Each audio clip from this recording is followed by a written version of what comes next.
Good morning students, I am Dr. Priyanka Bhalana and welcome to my YouTube channel Royal Educational Services। जैसे कि आज हम लेके आए हैं 12th क्लास का 10th चैप्टर वेक्टर अलजेब्रा।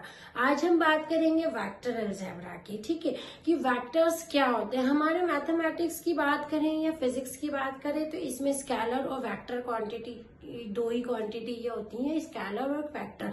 अभी जो हम चैप्टर कर रहे हैं ये है vector algebra. Vector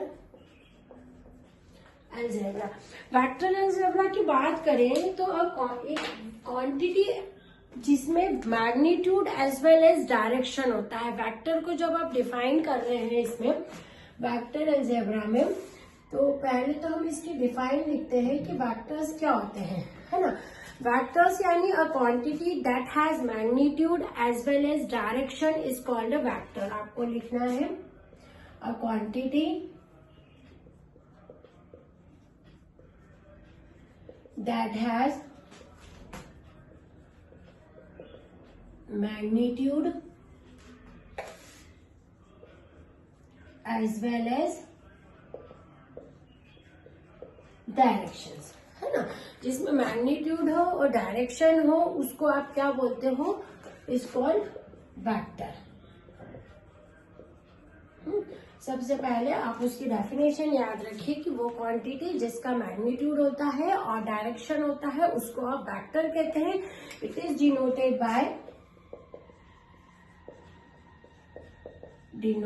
by A B vector, है ना। अब क्या करते हैं, ए बी वेक्टर यानी जो भी लाइन रहती है ना आपकी, जैसे कि ये लाइन मैंने खींची है, ये ए बी, इसमें डायरेक्शन आपको शो हो रहा है यहाँ पर, है ना। तो जो वेक्टर है ना उसको नोटेशन भी ऐसी होती है कि वो लाइन और उसके ऊपर एक एरो बना रहता है। ये जो एरो है ना ये उसका डायरेक्शन शो करता है। अब यदि यहाँ पर कभी ऐसा कुछ देके रखा है, कोई दूसरा एक आपको वेरिएबल देके रखा है, तो उस समय आप उसको उस पे भी ये लाइन करके वेक्टर को डिनोट करते हो कि जैसे ए वेक्टर यानी आप इस लाइन की बात कर रहे हो। तो वेक्टर को जब भी डिनोट करते हैं ना तो उसके ऊपर एरो लगाना बहुत जरूरी रहता है। ये जो एरो रहता है यही वेक्टर की पहचान है कि हाँ ए बी वेक्टर की बात हो रही है, या फिर इस लाइन का नाम यदि ए है तो ए वेक्टर की बात हो रही है। मतलब अब आपकी पहचान इस वेक्टर की एक एरो है, उसके सिर पे, उस लाइन का नाम के सिर पे आपको जो है एरो लगाना। तो वो क्वांटिटी जिसका मैग्नीट्यूड होता है एज वेल एज जो डायरेक्शन भी शो करती है उसको आप वेक्टर कहते हो। It is denoted by A B vector. यदि यहाँ कोई दूसरा वेरिएबल या नाम हो तो आप उसको क्या, उस नाम से आप डिनोट कर सकते हो। अब इस लाइन में अपन देखें तो ये क्या हो रहा है, ए पॉइंट यहाँ से ये जो वेक्टर है ये स्टार्ट हो रहा है और ये बी पॉइंट तक यहाँ पर जा रहा है ना। तो ये जो पॉइंट इसका रहता है जहां से ये स्टार्ट होता है इसको आप बोलते हो इनिशियल पॉइंट, है ना। और ये यहाँ पर जा रहा है जहां तक उसको आप बोलते हो टर्मिनल पॉइंट, ठीक है। जहां से स्टार्ट होता है the point A from where the vector A B start is called the initial point, and the point B जहां पर वो एंड होता है where it ends is called the terminal point. तो एक इनिशियल पॉइंट रहता है वेक्टर में और एक टर्मिनल पॉइंट रहता है, और इन दोनों के बीच का जो डिस्टेंस है ना, distance between initial point and terminal point, इन दोनों के बीच का डिस्टेंस, है ना। जहां से वेक्टर शुरू हुआ है उसको क्या बोलते हैं, इनिशियल पॉइंट, और जहां पर ये एंड होता है उसको बोलते हैं टर्मिनल। तो इन दोनों के बीच का जो डिस्टेंस रहता है ना, distance between the initial point and the terminal point जो रहता है उसको आप बोलते हो इज कॉल्ड मैग्नीट्यूड। आई बात समझ में। ये जो मैग्नीट्यूड लिखा है ये क्या होता है, is called magnitude and it is denoted by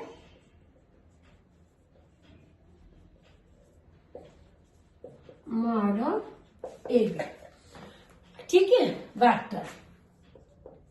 initial point से एंड पॉइंट मतलब टर्मिनल पॉइंट तक का जो डिस्टेंस है उसको क्या बोलते हो, magnitude, and it is denoted by mod of A B vector. अब यदि इसका नाम है तो वो ए वेक्टर।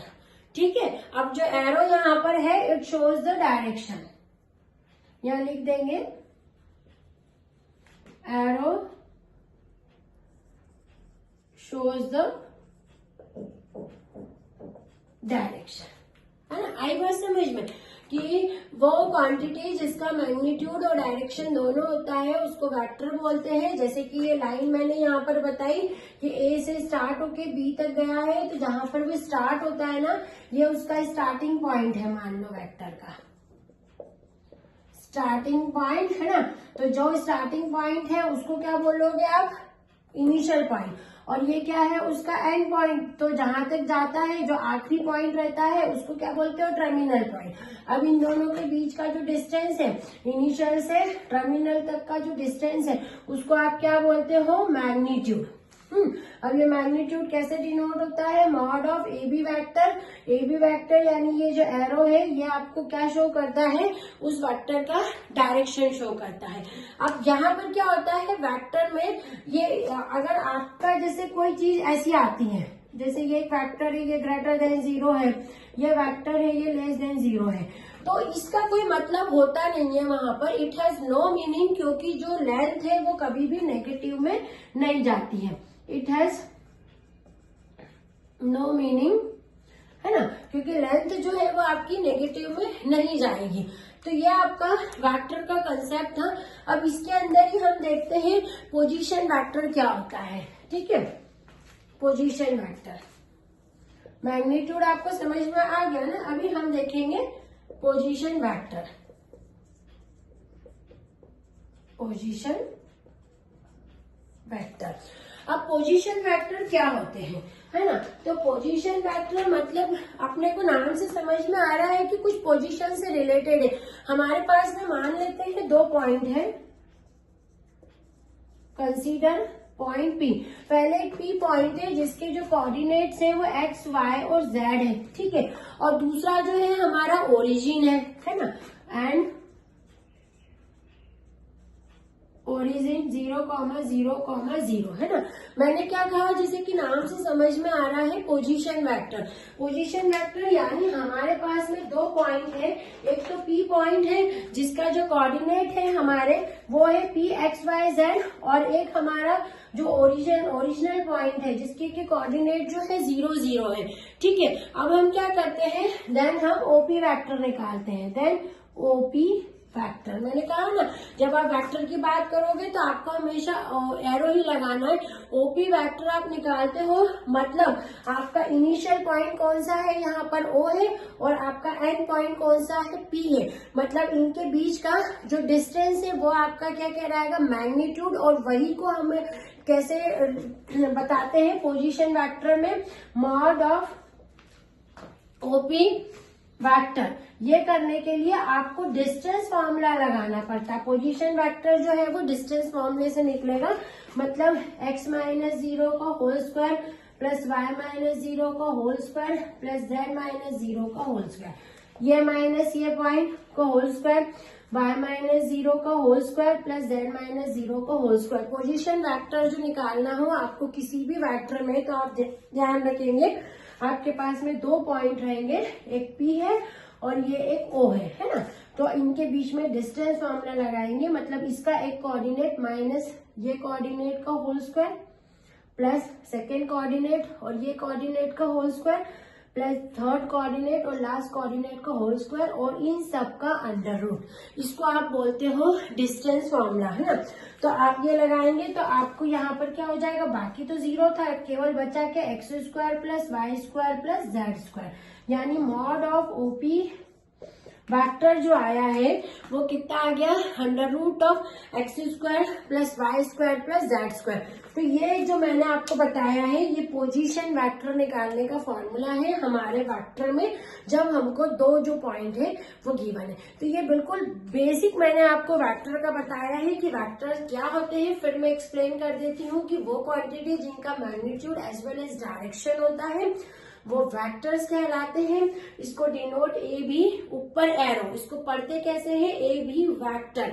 जैसे ये मैंने लाइन खींची है, ठीक है, ए और बी, इस पर एरो दिख रहा है, जहां से इसकी शुरुआत होती है स्टार्टिंग पॉइंट, उसको क्या बोलते हो आप, इनिशियल पॉइंट, ठीक है। अब जहां ये एंड होता है उसको क्या बोलते हैं, टर्मिनल पॉइंट। ये भी ठीक है। अभी इन दोनों के बीच का डिस्टेंस को बोलते हैं मैग्नीट्यूड, है ना। इनिशियल पॉइंट से एंड पॉइंट तक की जो दूरी होती है वो मैग्नीट्यूड कहलाती है, ये हमने बता दिया। इसको डिनोट हमेशा कैसे करते हैं, ए बी वेक्टर। अब मैग्नीट्यूड जो होता है, जो लेंथ आपकी रहती है वो कभी भी नेगेटिव में नहीं जाती है, इसलिए लेस देन जीरो का जो यहाँ पर कंसेप्ट है वो बिल्कुल गलत है। यहाँ पर हमेशा पॉजिटिव में ही लेंथ रहती है, नेगेटिव में जाएगी नहीं। अब पोजीशन वेक्टर आपको बहुत सारे क्वेश्चंस में निकालना पड़ेगा। दो पॉइंट कोई भी देख के रखे हैं, जैसे कि P x comma y comma z देख के रखा है, एक जीरो देख के रखा है इनिशियल पॉइंट, इन दोनों का पोजीशन वेक्टर निकालना है, यानी ओपी वेक्टर, है ना। तो आपको डिस्टेंस फॉर्मूला यूज करना पड़ेगा, एक्स माइनस जीरो का whole square plus Y minus zero का whole square plus z minus zero का होल स्क्वायर, और इन सब का ले लेते हैं अंडर रूट। ये होता है पोजीशन वेक्टर निकालने का फॉर्मूला। इसी फॉर्मूले के बेस पे हमको आगे पोजीशन वेक्टर्स के क्वेश्चन करने हैं। आप इसको नोट डाउन कर लीजिए। Thank you.